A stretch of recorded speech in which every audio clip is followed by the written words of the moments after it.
अगर 250 ग्राम तक योगी जी की अम्मा पाया जाए मांस, तो उनकी ये घुटने से नीचे छेद करने का ऑर्डर, गोली से छेद करना चाहिए। मैं अपनी इस गलती का बिल्कुल हाथ जोड़कर अपना एतराफ़ करता हूं और अपनी इस माफी मांगता हूं कि आइंदा, जिससे लोग बहुत परेशान थे कि मौलाना की गिरफ्तारी हुई या किडनैपिंग हुई है। अस्सलामुअलैकुम दोस्तों, आज के वीडियो में काफ़ी सारे अपडेट्स निकल के सामने आ रहे हैं। ईरान से भी बड़े अपडेट्स निकल के सामने आ रहे हैं, तमाम डिटेल्स आपको बताएंगे। लेकिन सब में बड़ी अपडेट जो निकल के सामने आ रही है वो इस मौलाना को लेकर है। ये है मौलाना अब्दुल्ला सलीम चतुर्वेदी, जिनका ताल्लुक़ देखिए बिहार के अररिया डिस्ट्रिक्ट से है। पहले ये मजलिस इत्तेहादुल मुस्लिमीन में हुआ करते थे, लेकिन इनको सीट नहीं मिलने की वजह से लास्ट टाइम ही मजलिस इत्तेहादुल मुस्लिमीन इन्होंने छोड़ दिए थे। और ये मौलाना देखिए ख़ासकर अपने बयानात की वजह से जाने जाते हैं। इन्हों क्या करते थे बोले तो कुरान के साथ साथ गीता और रामायण की रेफरेंसेस भी देते थे। ईश्वर आएगा, रावण आया था तो राम को भेजा, अंधकासुर आया था तो दुर्गे माता को भेजा, दुर्गम राक्षस आया था तो भगवती मां को भेजा था। और तुम जैसे जालिम अगर फसादी बनकर फसाद मचाते हो तो कल की अवतार के ये आशिक पैदा होंगे, कभी न कभी ईश्वर भेजेगा किसी को, और तुम्हारे एक एक जुर्म का, तुम्हारे एक एक पाप का तुमको हिसाब देना पड़ेगा परमात्मा के पास। ये मैं नहीं कह रहा हूं, ये श्रीमद् भगवत गीता कह रहा है। यदा यदा ही धर्मस्य ग्लानिर्भवति भारत अभ्युत्थानम धर्मस्य तदात्मानं सृजामहे। जब जब अच्छाई को कोई मारता है तो उस अच्छाई के मारने वाले राक्षस का वध किया जाता है।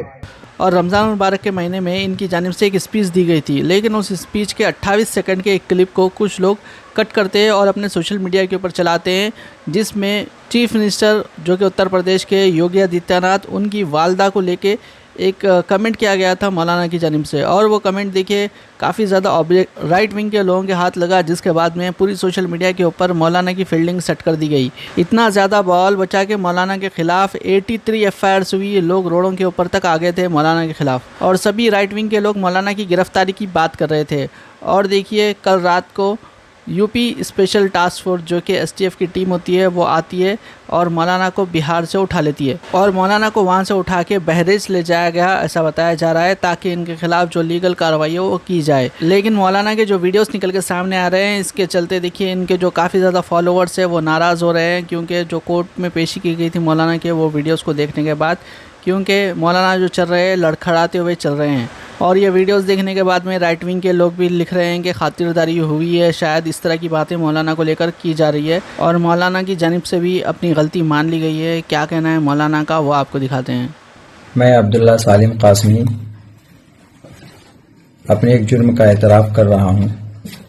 5 मई सन 2024 को ज़िला भागलपुर के एक बस्ती में मीरानचक में एक समाज सुधार तालीमी अवेयरनेस कॉन्फ्रेंस में मैं हाजिर हुआ था, और उसमें मेरी स्पीच हुई थी। उसी बीच में मेरी ज़ुबान से कुछ ऐसी गंदी बातें निकली उत्तर प्रदेश के CM साहब के माता के लिए, जो मेरी ज़ुबान से नहीं निकलना चाहिए था।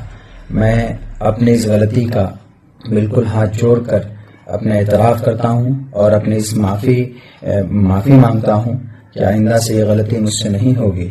और मैं ये पैगाम तमाम साथियों को देना चाहता हूं, देशवासियों को, कि अपनी स्पीच में, अपनी तकरीरों में ऐसी बात न कहें कि जिससे किसी व्यक्ति की या किसी धर्म की किसी को तकलीफ पहुंचे और फिर आपसी माहौल बिगड़े।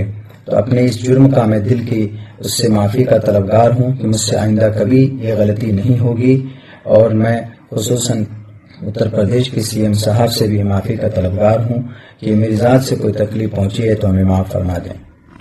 जैसा कि आपने देखा कि सीमांचली नहीं, बिहारी नहीं, हिंदुस्तान के मशहूर आलिम दीन और बहुत ही बेहतरीन मुकर्रिर अब्दुल्ला सलीम चतुर्वेदी साहब को उत्तर प्रदेश पुलिस या ATS उत्तर प्रदेश ने गिरफ्तार किया है। एक आलिम दीन है, उनको इस देश में संविधान अधिकार देता है बोलने का। उन्होंने किसी को गाली नहीं दिया, उन्होंने हक बात कही, पढ़े लिखे आलिम है। जिस तरीके से उत्तर प्रदेश पुलिस ने व्यवहार किया, ये बहुत ही अफसोसनाक है। मजलिस इत्तेहादुल मुस्लिमीन के रियासती सदर अख्तरुल ईमान साहब ने मजम्मत की, हम खुद मजम्मत करते हैं। इंशाअल्लाह ताला अख्तरुल ईमान साहब ने उत्तर प्रदेश के रियासती सदर हाजी शौकत साहब से बात की, उन्होंने भी लोकल टीम को एक्टिवेट किया है। लेकिन समझ में नहीं आता योगी आदित्यनाथ जी, जो आप पर केस होता है आप खुद अपना केस हटा लेते हैं। और एक आलिम दीन ने कोई गलत बात नहीं की, 100 जगह फायर करते हैं। अरे सत्ता हमेशा नहीं रहेगा एसपी साहब, डीजी साहब, याद रखिए सत्ता बदलते रहता है। याद रखिए जिस तरीके से आपने एक बहरूबिया बनके जिस तरीके से अब्दुल्ला सालिम चतुर्वेदी साहब के साथ गिरफ्तारी की है, बहुत ही अफसोसनाक है। और हम हिंदुस्तान के अदलिया पर भरोसा है, हिंदुस्तान के अदलिया से हम इंसाफ मांगते हैं। आखिर उनकी क्या गलती थी? यति नरसिंगा हमारे नबी के शान में इतना गुस्ताखी किया। योगी आदित्यनाथ जी, आपका बुलडोजर, आपकी हिम्मत नहीं है, आप में शक्ति नहीं है, आप में ताकत नहीं है, आप में जुर्रत नहीं है कि आप उसको गिरफ्तार सके। रामगिरी महाराज ने इतनी घटिया बात बोली, उस पर हिम्मत नहीं है। एक सीमांचल का एक नौजवान, सीमांचल की एक शान, जिसने कुछ नहीं बोला, आप इतना उससे डर गए, इतना डर गए। अरे कुछ तो देखिए, सत्ता कभी परमानेंट रहेगी डीजी साहब, याद रखिएगा। उस आदमी का कोई गुनाह नहीं है, आपने ताकत के बल पर 50-100 जगह आपने एफआईआर करवाया। मुझे उम्मीद है इस देश के सुप्रीम कोर्ट ऑफ इंडिया से, इलाहाबाद हाई कोर्ट से, कि इंशाअल्लाह उनको इंसाफ मिलेगा। हम मजलिस इत्तेहाद मुस्लिमीन की पूरी टीम पूरे ताकत के साथ उनके साथ खड़ी है। हम उलेमाओं की इज्जत करते हैं। और आज जो योगी आदित्यनाथ की पुलिस जिस तरीके से बर्बरता की है, ये नाकाबिले बर्दाश्त है। और योगी जी, याद रखिए सत्ता कभी परमानेंट नहीं आती। आप एक आलिम दीन की बद्दुआ लीजिएगा, इंशाअल्लाह कभी फल फूलिएगा नहीं। याद रखिए उन्होंने कोई गलती नहीं की, ऐसा कुछ नहीं बोला। आप पर इतना क्रिमिनल केस था, आपने अपना केस वापस किया। अब पुलिस को बीएनएस के तहत उसको बेल देने का अधिकार था, आप छुप के सिविल ड्रेस में गए जाते हैं और लेके जाते हैं। उन्होंने क्या किया है? उन्होंने बात बोला, आप 100 जगह फायर करवा दीजिएगा। याद रखिए सुप्रीम कोर्ट है, हाई कोर्ट है, उससे जरूर इंसाफ मिलेगा और बेल मिलेगा। हम अब्दुल्ला सालिम चतुर्वेदी साहब के साथ पूरी ताकत से हैं। अख्तरुल ईमान साहब, पूरी एमआईएम खड़ी है। बुजुर्गों, नौजवानों और अजीजों, अस्सलाम वालेकुम व रहमतुल्लाहि व बरकातुहू।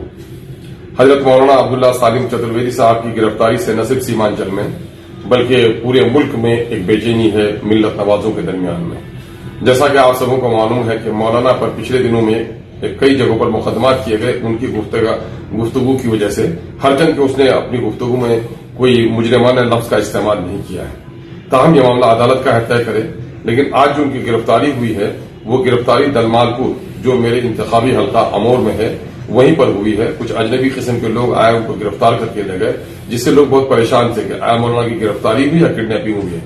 मैंने अमोर थाना अध्यक्ष से मालूम किया, उन्होंने फिर जो कि थाना अध्यक्ष से मुझे बात कराई, तो मुझसे मालूम हुआ कि एसटीएफ के लोगों ने इसे गिरफ्तार किया है। फिर मैंने एसटीएफ के इंस्पेक्टर से बात की, उन्होंने बताया कि साहब हम लोग तो बिहार के एसटीएफ के लोग हैं, इनको एसटीएफ यूपी के लोगों ने गिरफ्तार किया है, जो गोरखपुर की अदालत में पेश किया जाए। गोरखपुर जाना है और वहां की अदालत में इंशाल्लाह मौलाना का आसानी से बेल हो जाएगा। इस सिलसिले में नाचीज से भी जितनी मदद होगी हम लोग उसके लिए तैयार हैं।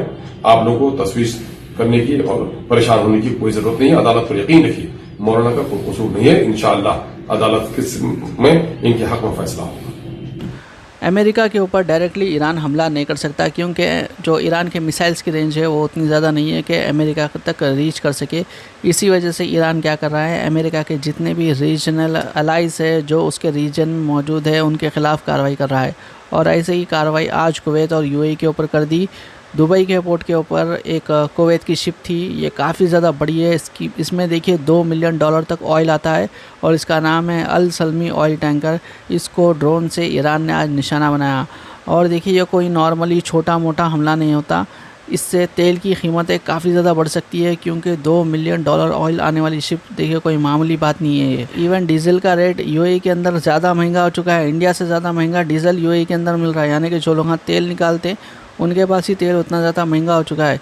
और डोनाल्ड ट्रंप जो कह रहा था कि स्ट्रेट ऑफ हॉर्मुज़ के ऊपर हम हमला करेंगे, कंट्रोल कर लेंगे, सब बातें रहेगी डोनाल्ड ट्रंप की। ईरान ने स्ट्रेट ऑफ हॉर्मुज़ के ऊपर अपनी पकड़ और इतनी ज़्यादा मजबूत कर दी है, जहाँ पे देखिए रोज़ाना 135 जहाज़ गुजरते हैं। अभी सिर्फ 6 जहाज़ देखिए मुश्किल से गुजर रहे हैं स्ट्रेट ऑफ हॉर्मुज़ से। और सबसे बड़ी बात ईरान की जानिब से ये कह दी गई है कि यूएस और इसराइल के जो शिप्स है वो तो गुजर ही नहीं सकते स्ट्रेट ऑफ हॉर्मुज़ से, बाकी दूसरे जो कंट्रीज़ है उनको देखिए टोल टैक्स देना पड़ेगा। सीधी बात है, देखिए ईरान अब समंदर का बादशाह बनने जा रहा है, गल्फ़ का। लेकिन इन तमाम चीज़ों से डोनाल्ड ट्रंप काफ़ी ज़्यादा घबराया हुआ है। घबराते घबराते डोनाल्ड ट्रंप ने अपने ट्रस्ट सोशल के ऊपर एक पोस्ट दे दिया। ट्रस्ट सोशल वहाँ का सोशल मीडिया प्लेटफॉर्म है, यानी कि ख़ुद का डोनाल्ड ट्रंप खुद का बना लिया भाई। ट्विटर पे उसको बैन कर दिए थे, फेसबुक पे बैन कर दिए थे, तो उन्हें खुद का एक प्लेटफॉर्म बना लिया जिसको बोलते हैं ट्रस्ट सोशल। उसके ऊपर इन्हें पोस्ट डाला डोनाल्ड ट्रंप। जो भी अपन रेफरेंसेस देते दुनिया वाले, ट्रस्ट सोशल पे जो डोनाल्ड ट्रंप डाला वहीं से देते हैं।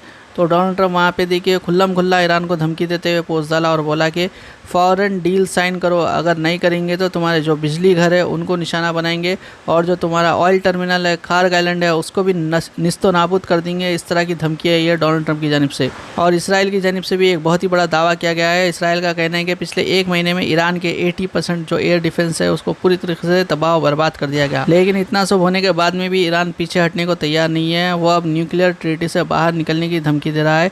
मतलब ईरान खुलेआम जो न्यूक्लियर वेपन्स है उन्हें बनाने की तरफ जा रहा है। अब ये पूरा जो मसला क्रिएट हो गया उसका देखिए काफ़ी सारे लोगों की जेब के ऊपर इसका असर पड़ने को मिलेगा।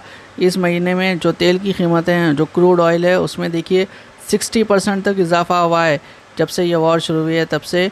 यानी कि वर्ल्ड लेवल पे इतना ज़्यादा तेल का रेट बढ़ते जा रहा है, लेकिन इंडियन गवर्नमेंट देखिए अभी भी पुराने रेट्स पे लोगों को दे रही है। अगर ये मसला नहीं रुका, ये जंग नहीं रुकी, ये क़िस्से नहीं रुके, तो देखिए दुनिया भर को काफ़ी ज़्यादा मुश्किल के हालात आने वाले दिनों में फ़ेस करने पड़ेंगे, क्योंकि मसला और भी ज़्यादा भयानक हो सकता है। ईरान अपनी जिद पे अड़ा हुआ है। यूएस इजराइल ईरान को मिट्टी में मिलाने की कसम खा रहे, बोल रहे कि अगर तुम स्ट्रेट ऑफ हॉर्मुज़ नहीं खोलेंगे तो ये कर देते, वो कर देते। और स्ट्रेट ऑफ हॉर्मुज़ ईरान खोलने के वास्ते तैयारी नहीं है। बातचीत पाकिस्तान में चल रही, लेकिन पाकिस्तान वाला कहाँ पे मुजरा कर रहा किसी को नहीं मालूम। तो ये थे देखिए आज के लेटेस्ट अपडेट्स। और भी अपडेट्स के लिए वीडियो को लाइक, चैनल को सब्सक्राइब करिए। इंशाल्लाह अगले वीडियो में मुलाकात होगी। अल्लाह हाफिज़।